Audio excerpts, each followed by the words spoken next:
Sunday's debate will go on, but it's in Washington, D.C. And our question is that can Sanders change the dynamic with so much going on right now in the country? We're back with Democratic strategist Don Calloway and culture editor at The Federalist, Emily Jashinsky. Great to have you both. All right, so this debate was going to be, the final last moment for Bernie Sanders to try to turn things around and create a new dynamic. And look, it's the first head-to-head matchup. Joe Biden has not done particularly well in the other debates. There aren't going to be other candidates to hide behind. It's just, Bernie versus Joe, and may the best man win. But Don, I think that, the other news that has subsumed the country around the coronavirus pandemic makes it even more challenging for Bernie to try to change the narrative and grab control of this race in a way that he would need to. It does. What I think coronavirus has done politically is essentially frozen everything in time. Everything is on pause. And so you have to consider what was the state of the race prior to the last, the outbreak of the last 5 or 6 days. And I think that the state of the race as of then was that the narrative had changed, so that Joe Biden was essentially the presumptive nominee. Yep. So if that's where people's heads are, I don't think that they will be changed as of a debate on Sunday. Right. So Bernie, I would never suggest that it's time to move on or time to drop out or any of that, but I don't see his fortunes changing with this debate. Right. What I think it's time to consider is, what does he extract from the Biden camp? What does he extract from mainstream establishment Democrats from remaining in? What part of his agenda can he make sure is top of mind in a Biden administration, if Biden even wins, by the way, which is not a given by any means. A lot better chance now after coronavirus. But, I don't see this debate really changing the dynamic of the Democratic primary, and that is, probably to the chagrin of all of the folks who are going to comment on this video. Yeah, well, that's funny. I mean, it's funny, Emily, because we posed the question at the top, which was, can Bernie change the dynamic? But actually, I think it's on Biden to keep the dynamic going, right? So it's incumbent upon him to show that he can, form coherent sentences for 2 hours, which has been a challenge in some of these past debates. And so it actually he could significantly stumble and deal a blow to his, I called it big presidential energy that he's trying to project with all of this, the flags in the background. He's like, my plan, and the teleprompter speech. I mean, the one easy way to get rid of that is during this debate. Yeah, I think this presents a problem for both Biden and Sanders, exactly what you're talking about, in that Joe Biden has to demonstrate that he has a steady hand, that he can be a leader that people are relying on, and that will be, energetic and able to cope with the challenges of the office. For Bernie Sanders, he has the added challenge now of saying, when people are anxious over what feels like a very chaotic situation in this country, will this person who is admittedly promising radical change, which his base loves, is that what we want right now? Yeah. And so they both have to sort of clear that hurdle. That's the new challenge for both of them. So the dynamic is different no matter what in the Sunday debate, but it creates a unique problem for both of them. Yeah, I think Sagar is right. Look, Bernie has to project that calm leadership. I've got this. Here's my plan. But it really is, Biden's game to lose at this point. Yeah. What bar does he have to clear for the American people to look at him and go, we would feel comfortable with this individual? Because the media has set Biden or for Biden. Because the media has set the bar for Biden very low. When he in the debates, when he just is able to get through without anything extremely embarrassing, no record player then they're like, oh, he won the debate, Which ultimately was kind of true, because he was the front runner. He obviously lost some ground, came back, but it was kind of true. He could just sort of maintain the status quo. This is a different dynamic now, not only in that he's going to have to speak a lot more, right, for a much longer time, everything focused on him, one-on-one, et cetera, but also Americans are very anxious right now. So if he does have one of his, record player moments or whatever, they may judge him a bit more harshly than they did in the past. Yeah, I think that the bar is extraordinarily low for Joe Biden. And that's not, when juxtaposed with an avowed revolutionary, all I have to do is appear competent, and capable. And that is an extraordinarily low bar. I think that any one of us could go up there and appear competent. We know what the topics are going to be. There's not going to be any trick questions tossed out there. And Biden has to have he has to have some moments of lucidity. The thing that he has to have 2 hours of consistent. 2 hours. 2 hours of consistent strung lucidity. Together. But here's the thing, and I know that you all are big on the gaffes and calling cognitive issues. what we fail to realize is that Joe Biden is extraordinarily likable, and his gaffes don't make him unlikable. We do not fail. Yeah, we talk about that. Yeah, Joe Biden's gaffes don't place him into an unlikable territory, and they don't place him writ large into a can he do this territory. But see, that's the question. I think they do. That's the question, because I think for some people they do, and they did earlier.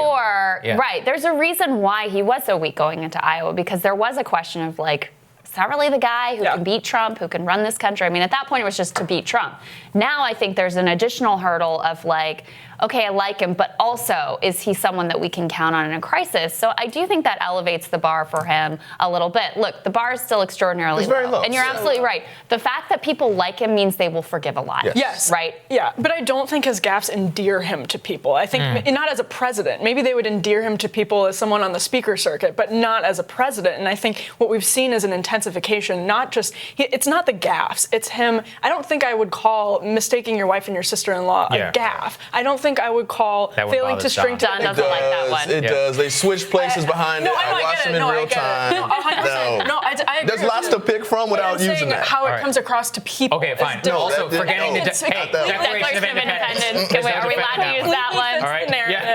Yeah, there's that one. Yeah. But then there's also like there's sentences that he stumbles his way through, and that's how low the bar is. It's not even at coherent sentences. So Don, to this point, which is that Obama was masterful in 2008 of being able to project more presidential energy than McCain and George W. Bush. Yeah. That's why he ended up winning 330 or whatever electoral votes, smashed through the popular vote.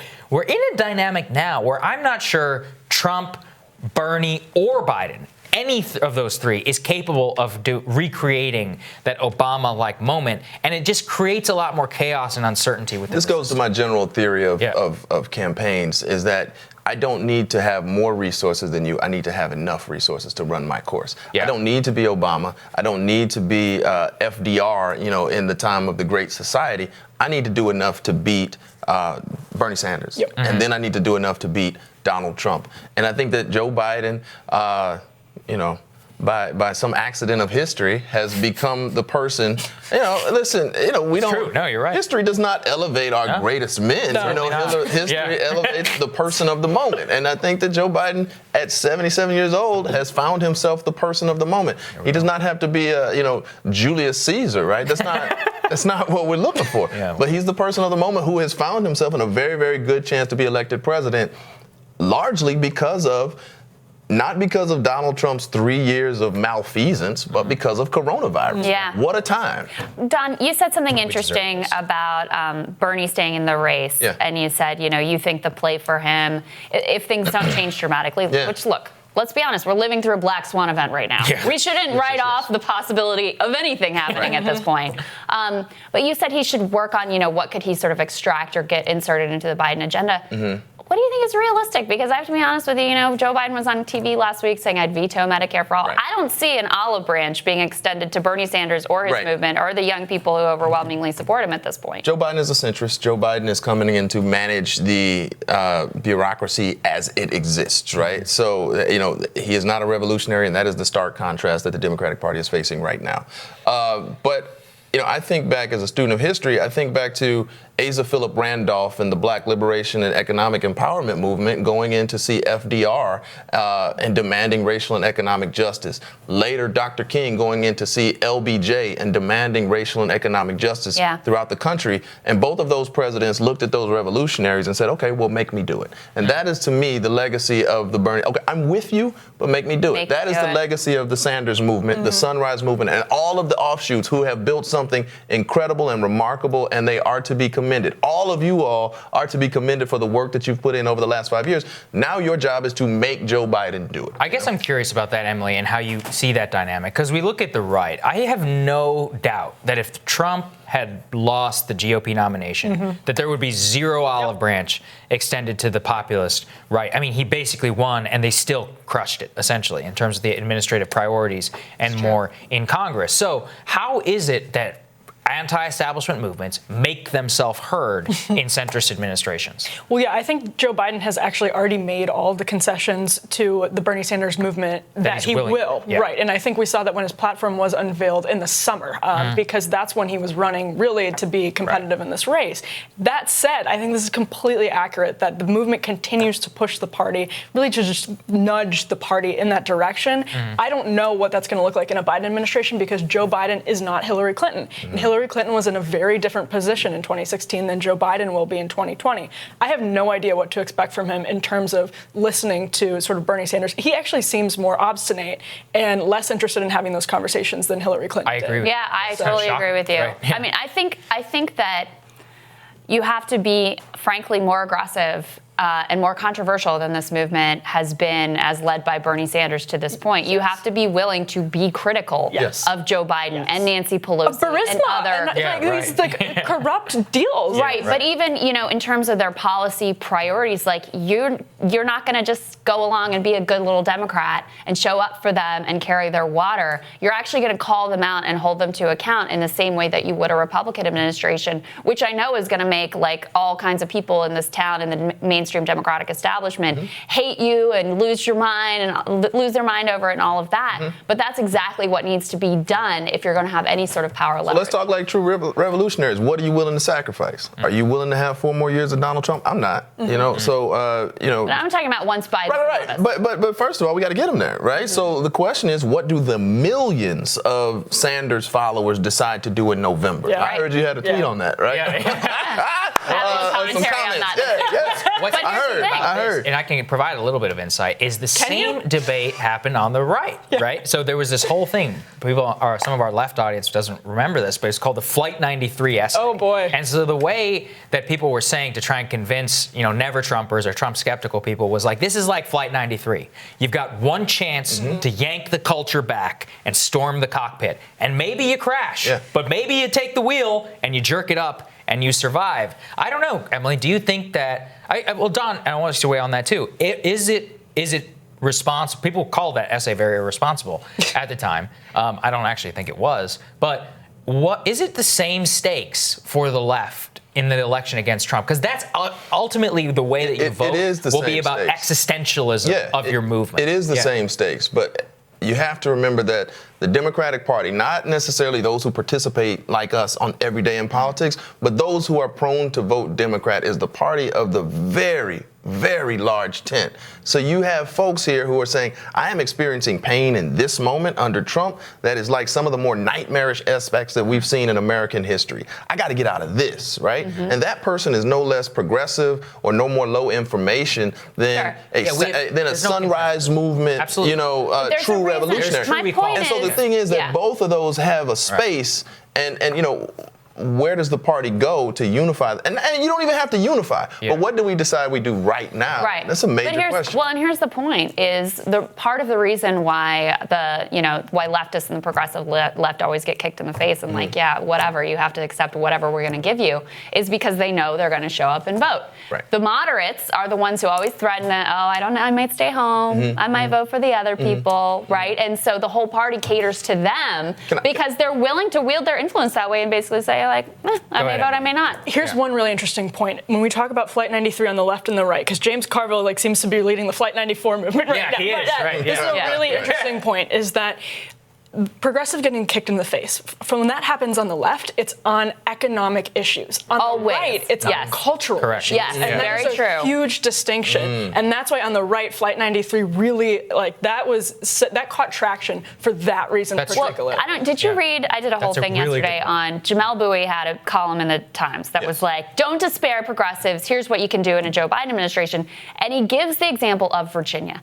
Well, Virginia, from my perspective, is a disaster. It's a suburban party. Right. They ran on, we're going to repeal right to work. They had to fight to even barely lift the minimum wage, barely give workers any sort of rights. I mean, it was really like the suburban tokenist type of policy that I think is a disaster for the Democratic Party. And so to me, when I look at that, I'm like, that's exactly why I despair. And with Joe, he's going to pick another centrist to be his VP. That'll be the next nominee. Then that person, if they win, will get 4 more, go and run for 4 more years. So you're talking about 12 years of centrist dominance. Well, I think that we have to look beyond the specter of Washington, D.C. and the enormous power of the presidency and look to other layers of government. I look to Birmingham, Alabama, and throughout the South where you see these blue islands in the middle of red oceans. That is your opportunity to be heard, and that is government and governance, which touches real people's lives on a very granular level, perhaps even as much as the presidency or the federal administration.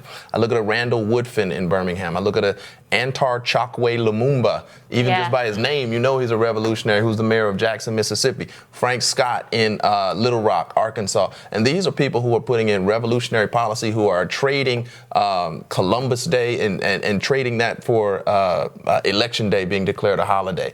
Medicare for all in these cities, talking about real proposals here. And that's the way that the movement has to continue. The only way the movement truly dies and truly loses is if you give it up, and say, well, we didn't elect Bernie, or, let's look to AOC. I am worried about a lot of young people saying, you know what? You cannot give it up. Done with electoral politics. That's because there are a lot of people who came into politics for the first time. That's right. As part of this movement. Absolutely. And as they see the way, they're going to be watching very closely how the Democratic Party treats them over the coming months if Joe Biden is in fact the nominee. Right. And it's going to be in some ways determinative, not just for the future of the movement, future of the Democratic Party. Sure. Because they need these young people. Too. Yeah, I mean, AOC, it's not a joke. AOC really has a lot of that on her shoulders, and Bernie Sanders needs to help her. Right. Yeah. She does. They're mad at us. We have to cut it. That was a great conversation. Thanks to both of you. Thanks, Joe. Thank you.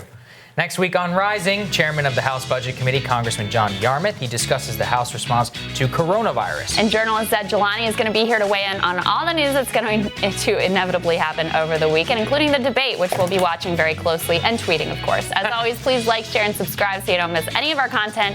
Have a great weekend. Stay safe, guys. Wash your hands. Stay in if you can. Please. Do all that stuff. Take care of your elderly relatives. Back here soon. All right. Indeed. See you later.